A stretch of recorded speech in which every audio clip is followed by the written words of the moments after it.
اعوذ باللہ من الشیطان الرجیم بسم اللہ الرحمن الرحیم الحمد للہ رب العالمین الرحمن الرحیم والصلاة والسلام علی سید الانبیاء والمرسلین امام المتقین خاتم النبیین سیدنا و مولانا محمد وعلی آلہ و اصحابہ اجمعین۔ معاملات چاہے دین کے ہوں چاہے دنیا کے ہوں، اس کی عام طور پر دو جہتیں ہوتی ہیں، ایک ظاہری اور ایک باطنی۔ کیونکہ بظاہر یہ بات بڑی عجیب سی لگتی ہے کہ ایسی کون سی باطنی جہت ہے جو براہ راست ہمارے دروس کے اندر نہیں بیان ہوتی، لیکن اگر تفصیل میں جائیں گے تو آپ دیکھیں گے کہ یہ سب باتیں دروس میں بیان ہوتی ہیں، صرف یہ ہے کہ ان کو باقاعدہ سے اس کے اوپر ایک مضمون نہیں دیا جاتا۔ بات کو سمجھنے کے لیے ایک قصہ جو شیخ جنید البغدادی علیہ الرحمہ اور بہلول دانا علیہ الرحمہ کے درمیان مکالمے پر مشتمل ہے، اس کا خلاصہ ہم پیش کرتے ہیں تاکہ بات سمجھ میں آ جائے کہ ہم یہ ظاہری اور باطنی کن معنوں میں ہے۔ شیخ البغدادی اپنے شاگردوں کے ساتھ تشریف لے جا رہے تھے، بہلول دانا ان کو نظر آئے، انہوں نے کہا جی ان سے کچھ مکالمہ کرتے ہیں۔ شاگردوں نے کہا کہ حضرت یہ تو دیوانہ ہے، اس سے کیا مکالمہ کریں گے؟ تو انہوں نے کہا نہیں، تم اس کو جانتے نہیں ہو، آؤ چلتے ہیں اس سے بات کرتے ہیں۔ جا کے شیخ نے سلام کیا، بہلول نے جواب دیا اور پھر پوچھا کہ کون؟ شیخ نے جواب دیا میں جنید بغداد کا۔ بہلول نے کہا اچھا تو تم ہو جو لوگوں کو بزرگوں کی باتیں سناتے؟ انہوں نے آگے سے کہا کہ جی بس کوشش کرتا ہوں۔ تو کہنے لگے کہ اگر تم کوشش کرتے ہو اور بزرگوں کی باتیں لوگوں کو سناتے ہو تو یقیناً تمہیں کھانے کے آداب تو آتے ہوں گے۔ انہوں نے کہا جناب ہاتھ دھوتا ہوں، بسم اللہ پڑھتا ہوں، ادب کے ساتھ بیٹھتا ہوں، سامنے سے کھاتا ہوں، چھوٹے چھوٹے لقمے لیتا ہوں، کھانے کے بعد الحمدللہ کہتا ہوں اور پھر ہاتھ دھوتا ہوں۔ بہلول اٹھے، انہوں نے دامن جھاڑا اور کہنے لگے تمہیں تو کھانے کے آداب بھی نہیں آتے اور چل۔ شاگردوں نے کہا حضرت ہم نے آپ سے کہا تھا کہ یہ دیوانہ ہے، اس سے کیا آپ بات کریں گے؟ کہنے لگے نہیں تم نہیں جانتے، پیچھے چل۔ پھر آگے جا کے ایک جگہ پہ ان کو سلام عرض کیا، انہوں نے کہا کون؟ ان کا میں جنید جس کو کھانے کے آداب نہیں آتے۔ اللہ اکبر! ان کی ساری اور عاجزی دیکھیے کہ وقت کا اتنا بڑا شیخ ہے اور کہتا ہے کہ میں جنید جس کو کھانے کے آداب نہیں آتے۔ تو بہلول نے آگے سے کہا اچھا چلو کھانے کے آداب نہیں آتے تو تمہیں سونے کے آداب آتے ہوں گے؟ تب انہوں نے اس کی بھی تفصیل بیان کی، پھر اٹھے، دامن جھاڑا، کہنے لگے کھانے کے آداب تمہیں آتے نہیں تھے، تمہیں تو سونے کے آداب بھی نہیں آتے، اور پھر چلو۔ پھر جنید پیچھے کو دوڑے اور آگے چلے تو بہلول نے رک کے پیچھے دیکھا، کہنے لگے کہ بھئی تمہیں تو کھانے کے آداب بھی نہیں آتے، سونے کے آداب بھی نہیں آتے، گفتگو کے آداب تو آتے ہوں گے۔ تب انہوں نے گفتگو کے بارے میں بات کی تو انہوں نے کہا کہ افسوس کی بات ہے، نہ تمہیں کھانے کے آداب آتے ہیں، نہ تمہیں سونے کے آداب آتے ہیں، نہ ہی تمہیں گفتگو کے آداب۔ اب شیخ نے فوراً یہ کہا کہ جناب حضرت آپ ہمیں سکھا دیجئے، آپ ہمیں بتا دیجئے کہ آداب کیا ہے۔ تب بہلول نے کہا کہ جو کھانے کے آداب ہیں، جو کچھ تم نے بیان کیے وہ سب آداب بالکل بیکار ہیں، وہ سب بعد کی باتیں ہیں۔ مجھ سے سنو، کھانے کا اصل طریقہ یہ ہے کہ سب سے پہلے لقمہ حلال کی روزی کا ہو. اگر حلال کی روزی کا لقمہ نہیں ہے اور اس میں حرام کی آمیزش ہے تو جو آداب تم نے بیان کیے وہ سب بیکار ہیں. پھر کہنے لگے، شیخ نے آگے سے کہا جزاک اللہ خیرہ، تو آپ نے کہا کہ گفتگو کے جو آداب ہیں اس میں سب سے پہلے بہت ضروری ہے کہ دل کا پاک ہونا چاہیے، نیت کا صاف ہونا چاہیے، یہ خیال رہے کہ جو بات کہی جائے وہ اللہ کی رضا مندی کے لیے ہو، اور اگر کوئی غرض یا دنیاوی مطلب کا لگاؤ تو بات فضول ہوگی، اور اسی قسم کی کوئی بات کتنے ہی اچھے الفاظ میں کیوں نہ کہی جائے تمہارے لیے وبال بن جائے گی. اس لیے ایسے کلام سے بہتر ہے کہ خاموشی رکھی جائے. شیخ جنید نے پھر شکریہ ادا کیا، جزاک اللہ کہا، تو آپ نے پھر کہا کہ سونے کے متعلق آداب سنو. آداب یہ ہیں کہ جب سونے جاؤ تو جو کچھ تم نے کہا وہ اصل مقصود نہیں ہے، بلکہ اصل بات یہ ہے کہ جب سونے لگو تمہارا دل بغض سے صاف ہو، کینے سے صاف ہو، حسد سے خالی ہو، دل میں دنیا اور مال دنیا کی محبت نہ ہو، اور نیند آنے تک اللہ کے ذکر میں مشغول ہو. بہلول کی بات ختم ہوئی، جنید نے ان کا شکریہ ادا کیا، ان کے ہاتھوں کو بوسہ دیا، اور اپنے جو شاگرد جو مرید حضرات ساتھ تھے ان کو کہا کہ دیکھا میں نہ کہتا تھا کہ یہ دیوانہ نہیں ہے، اس کی باتوں میں کچھ اور بات ہے. اب آپ دیکھیے، بظاہر ہم جب کہتے ہیں کہ ہر معاملے کا ایک ظاہر ہے، ایک باطن ہے، سوال اٹھتا ہے یہ کون سا ظاہر ہے کون سا باطن ہے؟ تو یہ باطن ہے جس میں ہم بات کر رہے ہیں کہ باطن کی جو برائیاں ہیں اور جو بیماریاں ہیں ان سے بچ کر ظاہر اختیار کرنے کی بات ہو رہی ہے. کوئی اور خاص باطن نہیں ہم کہہ رہے کہ اس کا یہ مطلب ہے کہ یہ مطلب. قرآن مجید سے علامہ صاحب تشریف رکھتے ہیں، قرآن مجید سے اور احادیث مبارکہ سے ہمیں پتہ چلتا ہے کہ اللہ ماننے والے اور اللہ کا حبیب صلی اللہ علیہ وسلم کو ماننے والے تین طرح کے گروہ ہیں. مسلمین درجہ اسلام میں بیٹھے ہوئے لوگ، مؤمنین درجہ ایمان میں بیٹھے ہوئے لوگ، محسنین درجہ احسان میں بیٹھے ہوئے لوگ. اور حدیث جبرائیل چونکہ طویل ہے تفصیل میں نہیں ہم جا رہے، اس سے ہمیں پتہ چلتا ہے کہ درجہ احسان یہ ہے حضرت صلی اللہ علیہ وسلم کے الفاظ میں کہ نماز پڑھو تو ایسے پڑھو کہ تم رب کو دیکھ رہے ہو، اور اگر یہ نہیں تو کم از کم یہ کہ رب تمہیں دیکھ رہا ہے. یہ خلوص، یہ اخلاص، یہ احسان کا درجہ کیسے حاصل ہوتا ہے؟ جب مسلمین کا درجہ اور مومنین کا درجہ یہ دونوں آپس میں ملتے ہیں، خلوص ساتھ شامل ہوتا ہے، باطنی بیماریوں سے نجات حاصل ہوتی ہے، انسان کو درجہ احسان حاصل ہوتا ہے. ہمارے بزرگوں نے بے شک بہت سے ایسے کام کیے ہیں جو بظاہر لگتا ہے کہ براہ راست قرآن میں نہیں دیے گئے، احادیث مبارکہ میں نہیں دیے گئے، لیکن بہت سی باتیں انہوں نے قرآن، حدیث اور وقت کے مطابق اپنے تجربات سے بھی اخذ کی ہے.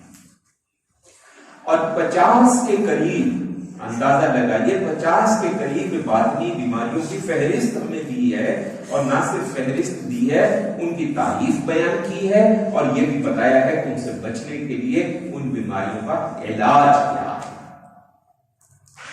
ہاں اب یہ ضرور ہے کہ کچھ علاج ایسے بھی ہیں کہ جو بظاہر پھر وہی بات قرآن حدیث میں نہیں ہمیں ملتے، لیکن قرآن حدیث سے ٹکراتے بھی نہیں ہیں، کیونکہ ہمارا جو پیمانہ ہے کسی چیز کے درست ہونے کا یا غلط ہونے کا وہ یہ ہے کہ قرآن و حدیث سے ٹکراؤ نہ ہو.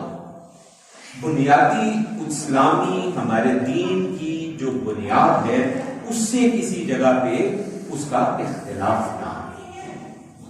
ہاں اگر وہ بات فرض میں نہیں آ رہی، وہ علاج فرض کریں کہ واجب میں بھی نہیں آ رہا، مستحب میں بھی نہیں آ رہا، تو مباح میں آ رہا ہوگا.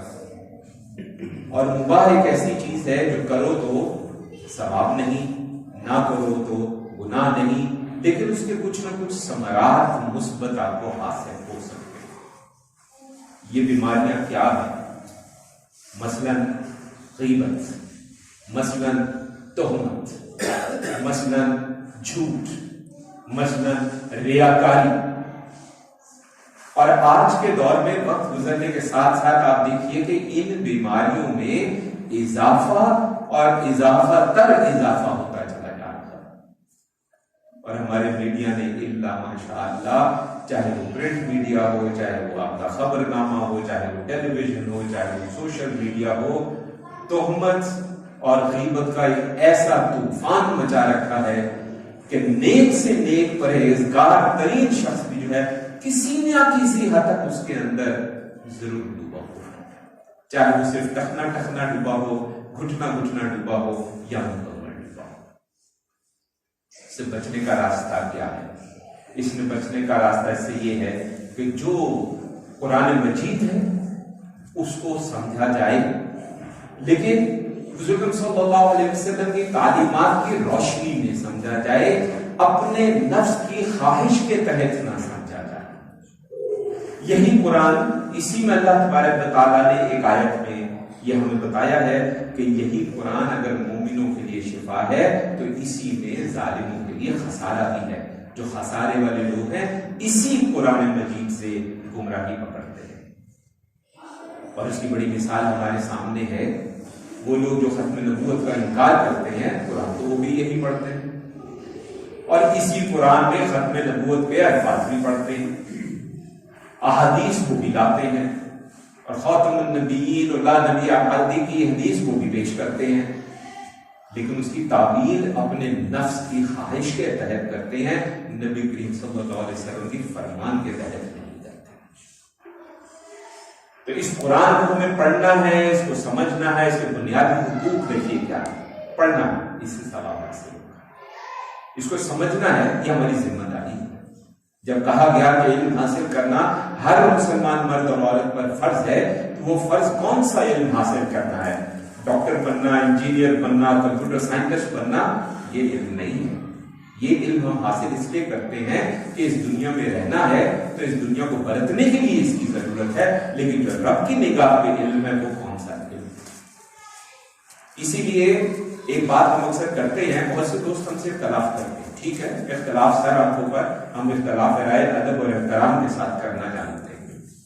اختلاف رائے میں ہم زبان درازی، بد زبانی، بد کلامی کو پسند نہیں کرتے، کیونکہ یہ تو نبی کریم صلی اللہ علیہ وسلم کے فرمان سے براہ راست ٹکرا جائے گا کہ جب آپ نے فرمایا کہ بے شک مومن جو ہے وہ فحش نہیں کہتا۔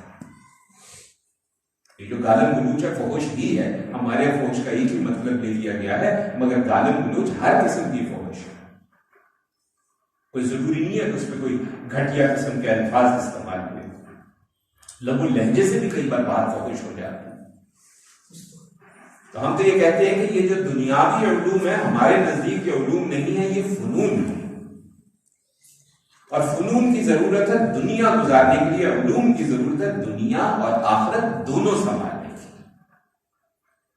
اور اس کا طریقہ کیا ہے؟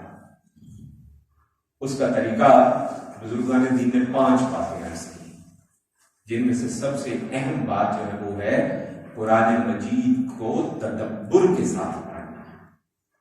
خالی پڑھنے سے ثواب بھی ہوگا، اس کے روحانی ثمرات ہوتے ہیں، یہ ہمارا ایمان ہے، اس سے ہم اختلاف نہیں کر رہے، لیکن جب انسان تدبر کے ساتھ پڑھتا ہے تو جو روحانی ثمرات حاصل ہوتے ہیں ان کا کچھ اور ہی مقام ہے، وہ یہ عام پڑھنا نہیں ہے۔ پھر صالحین کی صحبت بہت ضروری ہے، پھر پیٹ کا خالی رکھنا بہت ضروری ہے، اور یہ سب باتیں بے شک براہ راست اس طرح قرآن حدیث میں نہ ملے، لیکن اپنے مفہوم میں ضرور ملتی ہے۔ جب نبی کریم صلی اللہ علیہ وسلم نے فرمایا کہ جب کھاؤ تو معدے میں 1/3 کھانا، 1/3 پانی اور 1/3 سانس لینے کے لیے چھوڑ دو۔ اس کے علاوہ آپ نے ایک اور جگہ فرمایا کہ جب کافر کھاتا ہے تو اگر ہمیں صحیح یاد ہے، ان کا مسئلہ اگر صحیح یاد نہیں ہے تو اصلاح فرمائیے کہ غالباً 7 بطنوں سے کھاتا ہے، اور جب مومن کھاتا ہے تو 1 بطن سے کھاتا ہے۔ تو جو یہ ہم زبان کے چٹخارے میں اپنا پیٹ بھر لیتے ہیں وہ بنیادی طور پہ نبی کریم صلی اللہ علیہ وسلم کے فرمان کی مخالفت میں یہ کام کرتے ہیں. اور ایک چیز یاد رکھیے گا، جو بھرا پیٹ ہوتا ہے وہ نفس کی غذا ہوتا ہے، وہ ہمارے نفس کو اس مقام پہ پہنچا دیتا ہے کہ جہاں پہ وہ نفس اتنا مضبوط ہو جاتا ہے کہ ہماری روح کمزور ہو جاتی ہے، ہمارا قلب کمزور ہو جاتا ہے اور ہم اس نفس کے ہاتھوں میں کھیلنے لگتے ہیں. اسی طرح کم بولنا، جیسے شیخ جنید بغدادی علیہ رحمت کو بہلول دانا علیہ رحمت نے فرمایا کہ زبان سے جب بات کرو تو محبوب کی بات کرو اور کوئی بات نہ ہو، کان سنے محبوب کی بات سنے اور کوئی بات نہ سنے. اس میں بھی حدیث مبارکہ آپ کو ملے گی کہ وہ محفل جس میں اللہ اور اللہ کے رسول صلی اللہ علیہ وسلم کا تذکرہ نہ ہو وہ بالکل بیکار ہے، لیکن وہ محفل کہ جس کے اندر اللہ کا ذکر ہو، اللہ کے نبی صلی اللہ علیہ وسلم کا ذکر ہو، وہی اصل محفل ہے. اور یہ جو ذکر ہے اس کا یہ کمال ہے کہ ایک اور حدیث میں ہمیں معلوم ہوتا ہے کہ جب ہم یہاں اللہ کا ذکر کرتے ہیں اللہ وہاں ہمارا ذکر کرتا ہے. ہم یہاں اکیلے میں ذکر کرتے ہیں وہ وہاں اکیلے میں ذکر کرتا ہے. ہم یہاں محفل میں ذکر کرتے ہیں وہ وہاں ہم سے بہتر فرشتوں کی محفل میں ہمارا ذکر کرتا ہے. اس سے بڑی سعادت ہمارے لیے، ہم انسانوں کے لیے کیا ہو سکتی ہے؟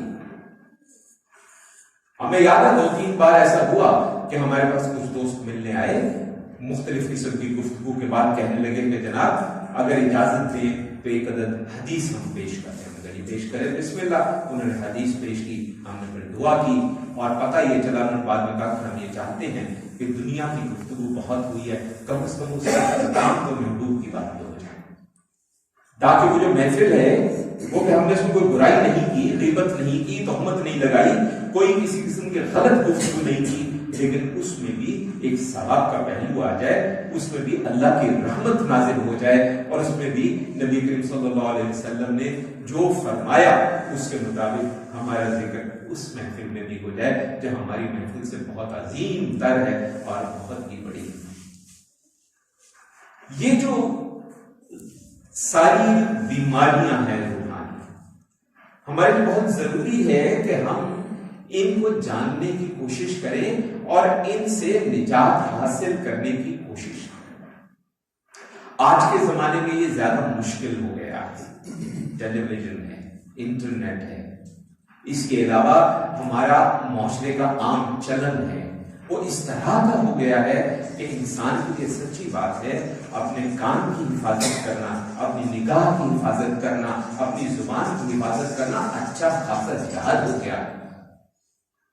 تو آئیے اس صورتحال کو اپنے فائدے میں استعمال کرتے ہوئے ہم یہ جہاد کریں، زبان کا جہاد کریں، نگاہ کا جہاد کریں، کان کا جہاد کریں، قلب کو سنوارنے کی کوشش کریں، روح کو سنوارنے کی کوشش کریں کہ نبی کریم صلی اللہ علیہ وسلم نے کیا فرمایا کہ جان لو کہ اس جسم میں ایک گوشت کا لوتھڑا ہے، جو اگر ٹھیک ہے تو تمام جسم ٹھیک ہے اور اگر وہ خراب ہے تو تمام جسم خراب ہے، اور وہ لوتھڑا تمہارا قلب.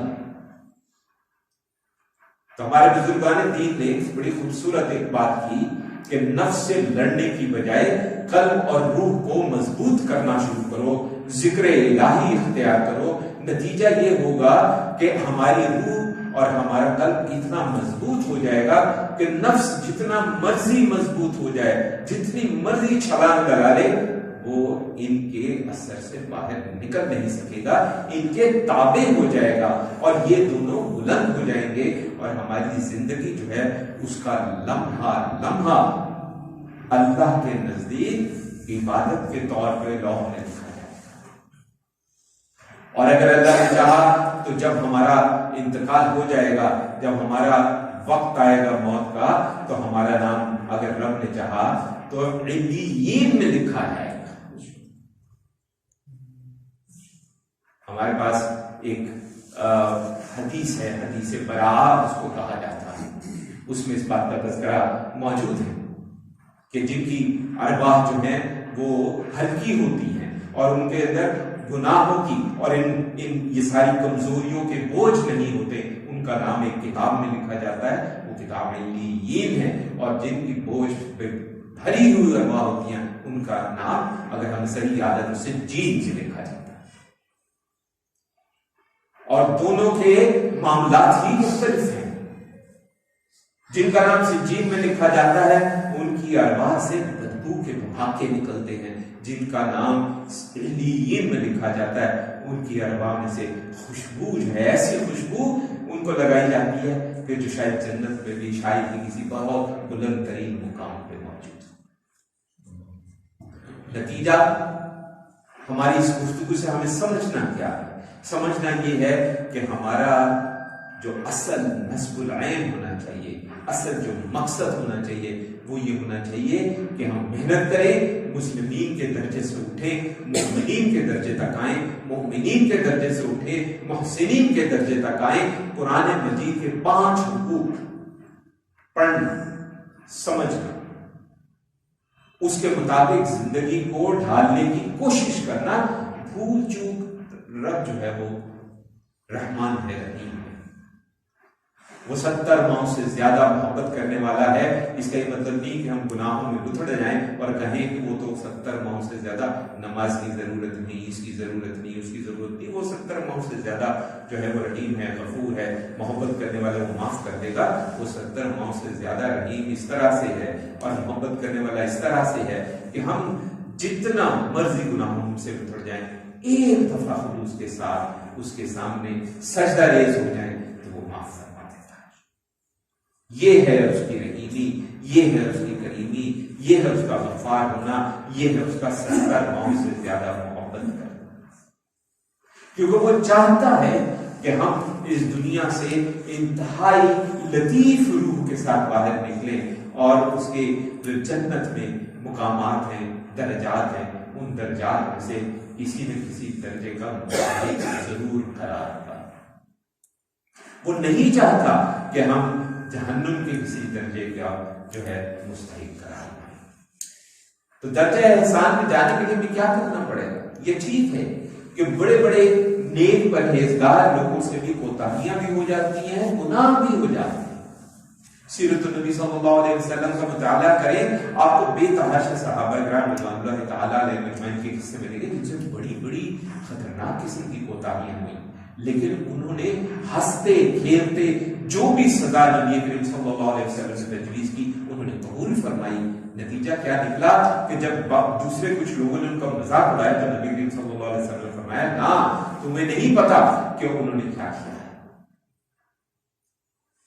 کیونکہ رب معاف کرتا ہے، لیکن مغفرت کس کو ملتی ہے؟ خلوص کے ساتھ مغفرت مانگنے والے کو، ڈٹ جانے والے کو ہے۔ ہمارے شیخ پاک رحمۃ اللہ علیہ فرمایا کرتے تھے کہ آدمیت اور شیطانت میں ایک ہی فرق ہے۔ آدمیت کیا تھی؟ آدم علیہ السلام نے کہا یا اللہ مجھ سے کوتاہی ہوئی، شیطان نے کیا کہا؟ یا اللہ استغفر اللہ تو نے مجھے دھوکا دیا، استغفر اللہ کو ہی سزاوار ڈال دی۔ یہ شیطنت ہے، اپنی غلطی پہ ڈٹ جانا شیطنت ہے، لیکن اپنی غلطی کو تسلیم کرنا، ندامت کا اظہار کرنا، رب کے سامنے جھک جانا، یہ آدمیت ہے، یہ آدم علیہ السلام کی سنت ہے، یہ انبیاء کرام علیہ السلام کی سنت ہے۔ ایوب علیہ السلام کو دیکھیے، دیکھیں جو تکالیف ہیں، جو بھی مشکلات ہیں، جو مسائل ہیں، جو مسائل انبیاء کرام علیہ السلام نے بھگتے اس کائنات میں کسی اور انسان نے نہیں بھگتے۔ اس کے بعد صحابہ، اس کے بعد درجہ بدرجہ چلتے ہوئے ہمیں ایک چھوٹی سی تکلیف ہوتی ہے، ہم کئی بار گستاخی کے اس درجے تک پہنچ جاتے ہیں کہ ایمان جو ہے وہ ہاتھ سے ہو بیٹھتے ہیں۔ ان کو بھی دیکھیے، بڑے آرام سے ہم کہتے تھے کہ وہ تو اللہ کے پیارے تھے، وہ کر سکتے تھے، ہم سے نہیں ہوتا۔ ان کی سنت پر عمل کرنے کا حکم اسی لیے دیا گیا کہ ہم کر سکتے ہیں ان کے راستے پہ چلتے ہوئے، اور ہم سے نہ ہو تو کم از کم اللہ کے آگے گڑ گڑا کے ندامت کا اظہار تو کر سکتے ہیں۔ تو اصل بات درجہ احسان تک پہنچنے کی کیا ہے؟ یہ جو سونے کے آداب عرض کیے جناب حضرت بہلول دانا علیہ رحمت نے، ظاہر وہ مجذوب تھے، وہ لفظ دیوانہ انہوں نے صحیح استعمال کیا تھا، لیکن اس کے اندر ایک کا اضافہ ہمارے بزرگوں نے کیا ہے. انہوں نے تو کہا کہ آخر میں اللہ کا ذکر کرتے رہیے یہاں تک کہ نیند آ جائے. انہوں نے ایک اضافہ کیا ہے، ذکر کیا کریں؟ یہ استغفار کا ذکر کریں، تاکہ روزانہ جب آپ سونے جائیں تو آپ استغفار کی ہوئی حالت کے اندر سوئیں، کہ اگر سوتے میں دوبارہ اٹھنا اللہ نے ہماری قسمت میں نہ لکھا ہو تو کم از کم ہمارا وہاں استقبال اس شخص کی طرح ہو کہ جس نے آخری وقت میں استغفار کیا. اور یہ جو مختلف چیزوں کے لیے مختلف وظائف کا ہم نے ایک نیا طریقہ اختیار کیا ہے، اس کے خلاف نہیں. لیکن آپ دیکھیے قرآن کیا کہتا ہے، مثال لیں آپ کو رزق کا مسئلہ ہے استغفار کریں، قرآن کہتا ہے. آپ کو مسائل ہے کیا کریں؟ استغفار کریں، قرآن کہتا ہے.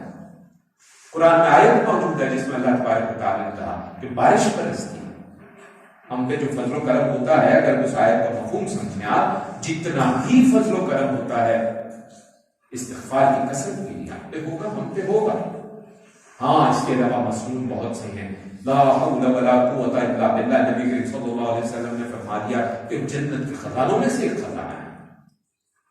سبحان اللہ کہہ دیا، زمین سے آسمان کو بھر دیتا ہے ایک دفعہ کا پڑھا.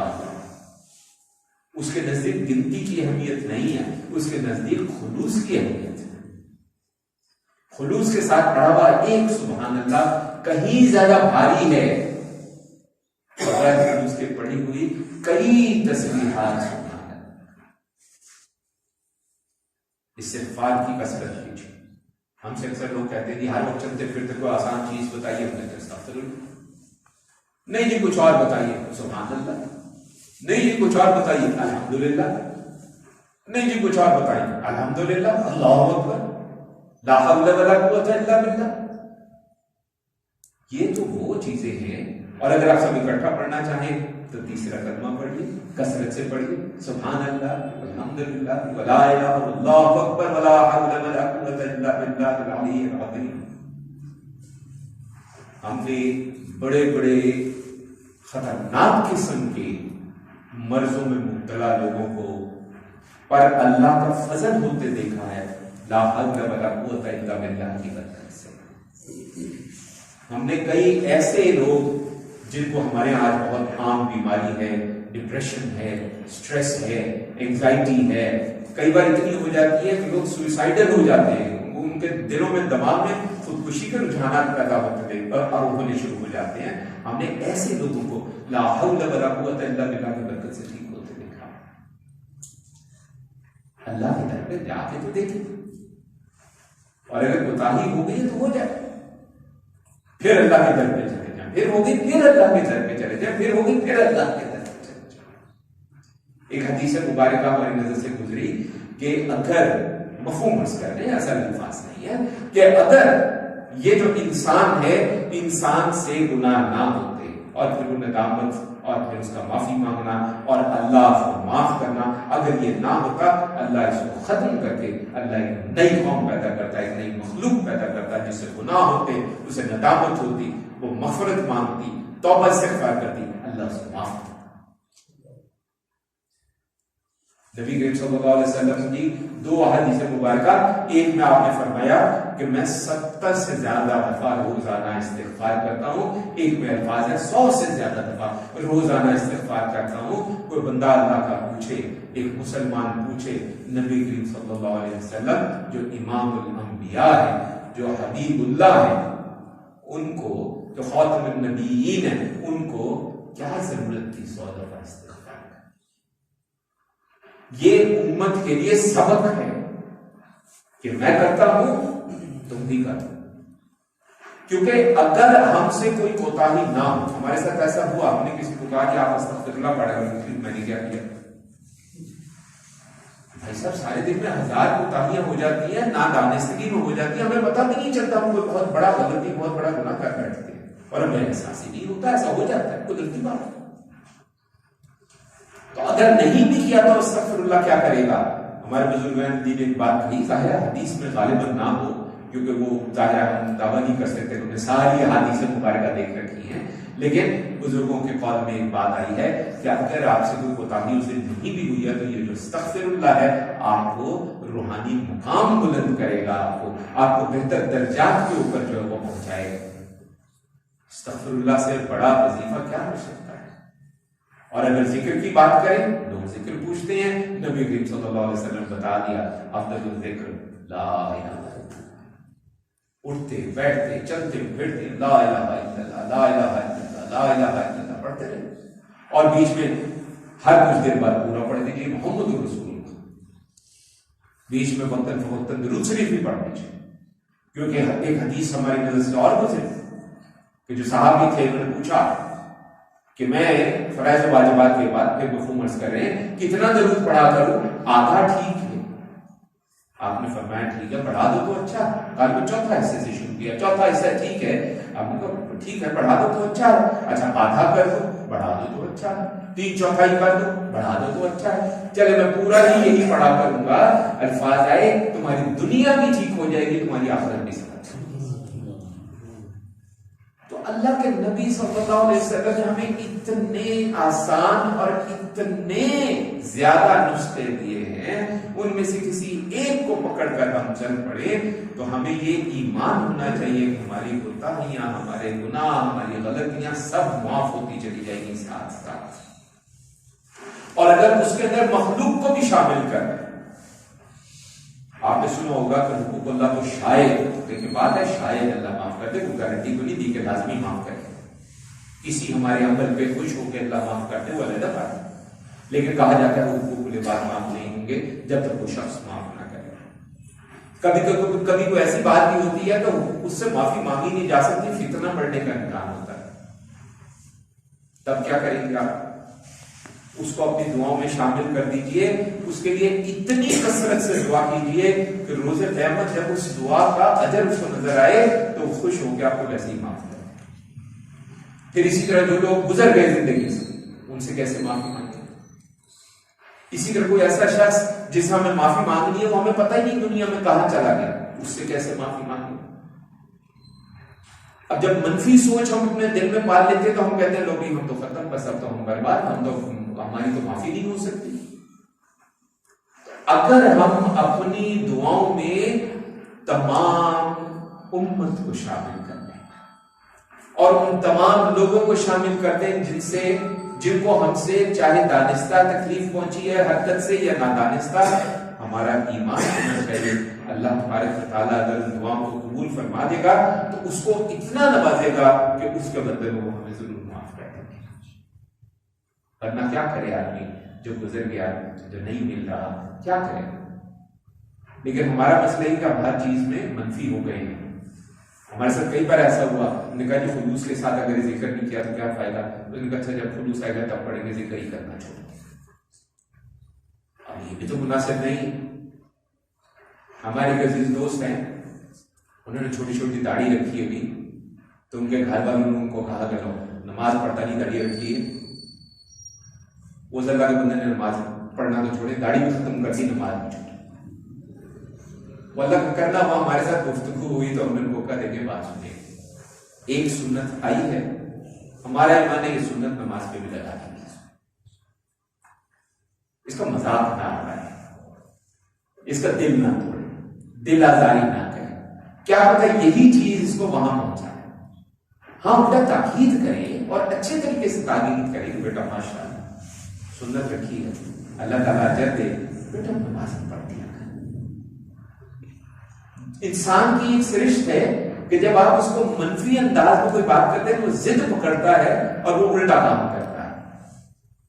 اسی لیے نبی کریم صلی اللہ علیہ وسلم کی حیات مبارکہ دیکھیے، سیرت کا مطالعہ کیجئے، آپ کو ہم نہیں سمجھتے کہ ایک بھی ایسا موقع ملے گا جس میں منفی طریقے سے آپ نے کسی کو کوئی تنقید کی ہو۔ یہاں تو یہ حال ہے کہ صاحب نے سنا ہوگا کہ حضور بچہ شہد بہت استعمال کرتا ہے، اس کو منع کر دیجئے کالا۔ اگلے دن آئے کہ بیٹا شہد نہ کھایا کر، کل ہی کہہ دیتے کل میں نے خود شہد کھایا ہوا تھا، یہ بھی تو ہے تو تلقین کرنے کی۔ اسی طرح حسنین کریمین کی مثال لیجیے، حسن اور حسین رضوان اللہ تعالیٰ علیہ اجمعین، قصہ مشہور ہے وضو کر رہے تھے، ایک صاحب بڑی عمر کے وضو کر رہے تھے، انہوں نے دیکھا کہ غلط وضو کر رہے ہیں. اب ایک طریقہ تو کہتے ہیں جناب ہم غلط وضو کر رہے ہیں، نہیں. حالانکہ جہاں ہم نے تذکرہ پڑھا کہتے ہیں کہ وہ وضو مکمل کر چکے تھے، پھر بھی اس کے بعد ایک بھائی نے دوسرے سے کہا بھائی میں وضو کرتا ہوں، ذرا آپ دیکھیے کیا ہمارے نانا ایسے ہی وضو کیا کرتے تھے.